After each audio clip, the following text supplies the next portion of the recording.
મહીસાગર જિલ્લાના ખાનપુર તાલુકાના ગાંગટામાં આવેલ Swami Vivekananda Gyan Shakti tribal residential school of excellence ખાતે જિલ્લા કક્ષાનો ખોખો રમતનો કાર્યક્રમનું આયોજન કરવામાં આવેલું હતું, જેમાં મહીસાગર જિલ્લાની 36 ટીમોના 432 ભાઈઓ અને બહેનોએ ખોખો રમતમાં ભાગ લીધો હતો, જ્યારે મહીસાગર જિલ્લાના વિવિધ શાળાઓના વ્યાયામ શિક્ષકો પણ ઉપસ્થિત રહ્યા હતા. શાળા દ્વારા જિલ્લા કક્ષાની ખોખોની રમત માટે ખૂબ સુંદર આયોજન કરવામાં આવેલું હતું અને જરૂરી માર્ગદર્શન પણ આપવામાં આવ્યું હતું.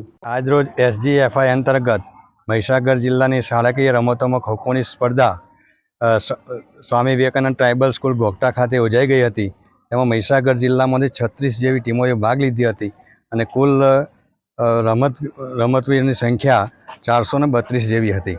એકંદરે આ રમતો એક સારા વાતાવરણમાં યોજાઈ ગઈ. વિદ્યાર્થીઓ માટે, રમતવીરો માટે ચા નાસ્તા અને ઠંડા પાણીની વ્યવસ્થા કરવામાં આવી હતી. સારી રીતે આ રમતોનું સમાપન કરવામાં આવ્યું છે અને અમે આશા રાખીએ છીએ કે મહીસાગર જિલ્લા અંતર્ગત જે પણ ખેલાડીઓ વિજેતા થયા છે એ ગુજરાત રાજ્યમાં પણ વિજેતા થાય અને મહીસાગર જિલ્લાનું નામ રોશન કરે એ જ પ્રાર્થના છે.